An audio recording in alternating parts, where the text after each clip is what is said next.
Bismillah. Qala al-mu'allif rahimahullah. Haddatsana Ahmad bin Amr al-Bazzar rahimahullah.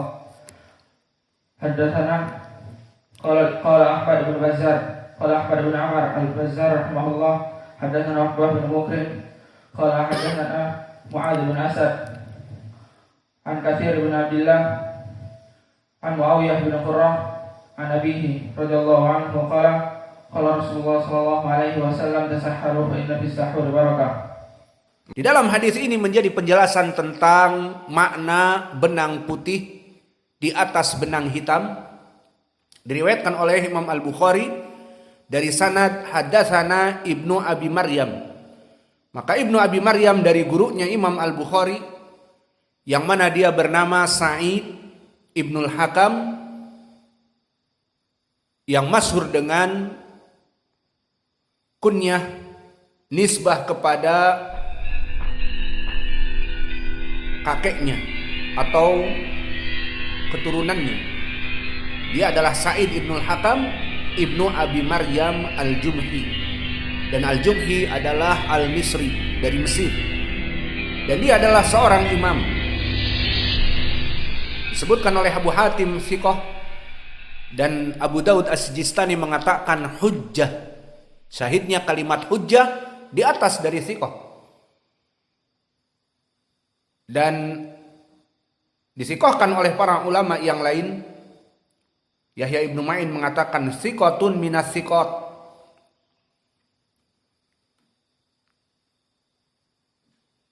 Dan begitupun Abu Ghassan di sini Muhammad Ibnu Mutarrif adalah rawi yang thiqah juga.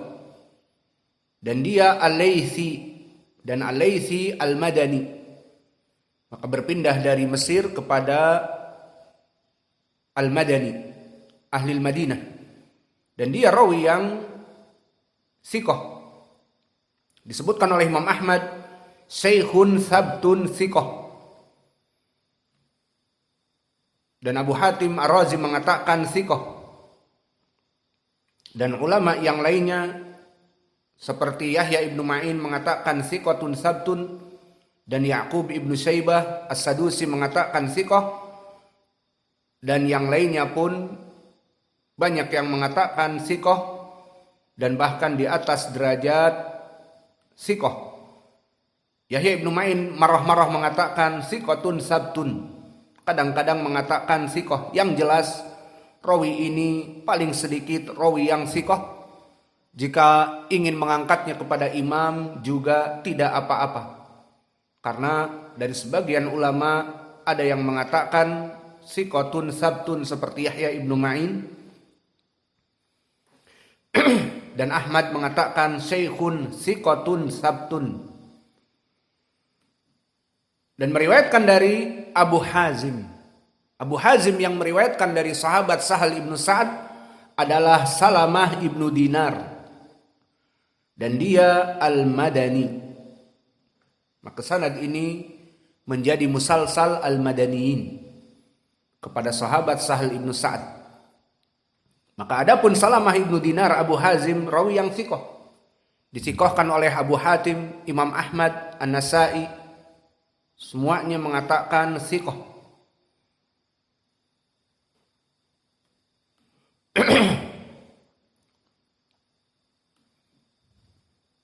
Maka Salamah Ibnu Dinar meriwayatkan dari Sahal Ibnu Sa'ad.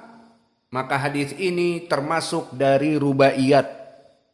Hadis yang sanadnya itu 4. Dan hadis-hadis yang sanadnya 4 di Sahih Al-Bukhari termasuk hadis yang sanadnya ali. Hadis yang tinggi. Dan ini diriwayatkan oleh Imam Al-Bukhari. Dan Imam Al-Bukhari pun memberikan jalan yang lain seperti yang ada di dalam matan dengan tahwil sanad. Masih sama-sama dari Ibnu Abi Maryam, namun ditahwil sanad dari anaknya Abu Hazim, dari Abu Hazim dari Sahal Ibni Sa'ad. Maka di sini penulis menyebutkan di dalam matan dengan tahwil sanad agar lebih banyak sanadnya. Namun tetap sanadnya 4. Dari Ibnu Abi Maryam, dari Abu Ghassan, dari Abu Hazim, dari Sahal Ibnu Sa'ad.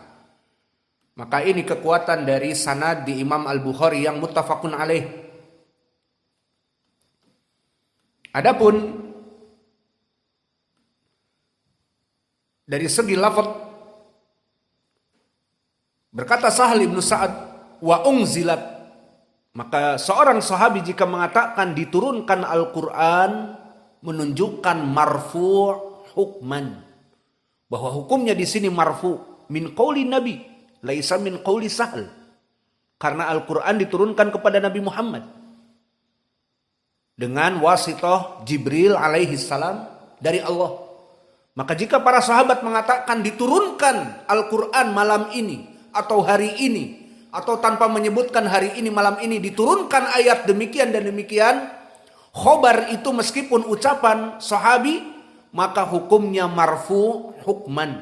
Seperti di sini Sahal ibnu Sa'ad tidak mengatakan berkata Rasulullah misalnya, tidak, tetapi diturunkan ayat, menunjukkan ayat itu turun di hadapan mereka dan mereka mengetahuinya, maka hukumnya marfu hukman meskipun tidak dikatakan qala Nabi. Alhamdulillah. Maka di saat diturunkan ayat tentang permasalahan sahur, ayat itu belum sempurna. Hanya menyebutkan wa kulu wasrobu, makan dan minumlah sahur. Sampai kapan? Hatta yatabayyana lakum al-khaytul abyadu minal khaytil aswadi, cukup. Sampai ada benang putih dari benang hitam, titik. Maka di sini tidak ada tambahan minal fajr. Maka para sahabat yang hidup di zaman Nabi, sebelum turun kalimat minal fajr, maka mereka memahami secara zahiril ayat. Zahir ayat berbicara tentang benang kan? Dan tidak disebut dengan maknanya fajr di ufuk timur. Maka semua berpendapat, kebanyakan dari para sahabat, yang diinginkan sahur itu membawa benang. Benang hitam, benang putih dilihat. Karena kalimat minal fajr belum turun. Dari fajar itu belum turun. Maka disebutkan oleh Sahal ibnu Sa'ad, di saat belum turunnya kalimat minal fajri, wa kana rijalun, maka para sahabat, banyak rijal, laki-laki para sahabat, ida aradu, dengan waw jamaah jika mereka menginginkan, maknanya banyak para sahabat, ya'ti bimakna ala zahiril Qur'an. Dan itu asal. Asal kita menghukumi zahir dari Al-Quran. Kecuali ada ayat atau sunnah yang memalingkan dari makna yang zahir. Maka di sini para sahabat memahami zahir ayat, sahur itu bawa benang putih, bawa benang merah, terserah mau diapakan, yang jelas dilihat. Kelihatan apa tidak benang putih dan benang merah ini, benang hitam ini, sampai jelas. Itu yang dilakukan, kata Sahal ibnu Sa'ad. Wa kana rijalun ida aradu as-sawma rabata ahaduhum fi rijlaihi al-khaytal abyad wal khaytal aswad. Maka para sahabat jika ingin sahur, dia mengikat di kakinya benang putih dan benang merah dan terus melihat. Ini belum jelas nih kelihatan, terus makan sampai jelas kelihatan. Maknanya tidak ada lampu, tetapi wallahu alam bagaimana. Akhirnya setelah itu fa'anzalallahu ba'dahu minal fajr. Setelah mereka melaksanakan beberapa saat, wallahu alam beberapa hari, melaksanakan yang demikian, maka turunlah ayat minal fajr, fa'alimu annama ya'ni lail minan nahar. Setelah turun minal fajr, kalimat akhir ini, barulah mereka menyadari para sahabat radhiyallahu anhum, yang diinginkan adalah benang putih di cakrawala yang horizontal dari benang hitam kegelapan malam, maknanya siang dan malam. Paham ya? Maka ini dari tafsir penjelas dari penulis bagaimana tatbik dari ayat wa kulu wasrobu hatta yatabayyana lakum sampai akhir ayat minal fajr. Ternyata turunnya minal fajr berangsur-angsur. Maka hadis ini hadis yang diriwayatkan oleh Imam Al-Bukhari dan dia muttafaqun alaih. Dan hadis yang kedua, qala Abu Abdullah Muhammad bin Ismail Al-Bukhari, namanya Imam Al-Bukhari Muhammad bin Ismail. Haddatsana Hajjaj bin Minhal, Al-Hajjaj ibn Minhal Al-Anmati Al-Basri, dari Basrah, Irak sekarang. Dia rawi yang thiqah, disikohkan oleh Imam Ahmad, Abu Hatim, An-Nasai, dan Muhammad ibn Sa'ad Al-Waqidi, dan yang lainnya. Bahkan berkata Amr ibn Ali Al-Fallas, ma ra'aitu mithlahu fadlan wa dinan. Tidak pernah aku melihat seorang yang sangat mulia dan agamanya sangat kuat kecuali dia. Kemudian meriwayatkan Hajjaj ibnu Minhal, haddatsana Hushaim qala akhbarani. Maka Hushaim di sini Ibnu Bashir, dan Hushaim Ibnu Bashir, kenapa tadi saya mengatakan haddatsana? Karena dia selain imam, dia adalah mudallis dan banyak mentadlis, sehingga hukumnya seperti mereka orang-orang yang tidak diterima periwayatannya kecuali dengan tasrih haddatsana au akhbarana au sami'tu. Adapun tentang pensikohan dia dan bahkan dia dari segi derajat imam, maka telah disebutkan oleh para ulama bahwa dia adalah seorang yang kedudukannya hafidh, imam di dalam hafalan hadisnya. Namun manusia tidak ada yang sempurna. Maka kaidah ini, manusia tidak ada yang sempurna, sesuai dengan hadis Anas, kullu ibni Adam khata wa khairul khata'ina at-tawwabun. Maka di sini membuat pendalilan kepada kita agar kita tidak arogan, agar kita tidak sombong. Mentang-mentang saya paling jago hafalannya. Semua orang menghafal hadis 1, saya menghafal 5 hadis. Semua orang menghafal itu diulang-ulang 5 kali, 10 kali. Saya mendengar 1 kali di pelajaran hafal.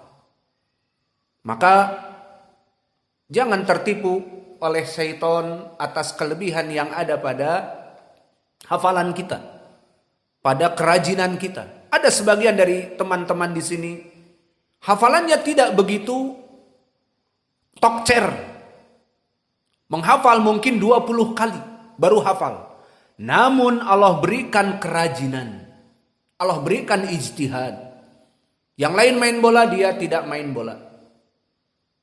Yang lain banyak bercakap, minum kopi, minum ini dan sebagainya, ngobrol, maka dia tidak pernah ngobrol. Dia sibuk bercumbu dengan pena dan kitabnya, menghafal. Meskipun dia baru bisa menghafal 20 kali. Berbeda dengan tadi, seseorang yang di dalam pelajaran saja sudah menghafal. Ustadznya menyebutkan sanad, diriwayatkan oleh Imam Al-Bukhari, maka sampai sahabat dia hafal 1 kali jalsah. Namun orang ini diberikan taufik oleh Allah dengan keijtihadannya, sehingga dia meskipun 20 kali menghafal, namun hafalannya tidak pernah lepas setelah itu. Bertahun-tahun dia menghafalnya. Maka semua orang ada kekurangan dan ada kelebihan. Yang jelas manusia tidak sempurna. Tidak ada gading yang tak retak. Sepandai-pandainya tupai melompat, dia pasti ada jatuh pula. Dan di atas langit ada langit. Kayak ucapan para pendekar. Di atas langit ada langit. Maka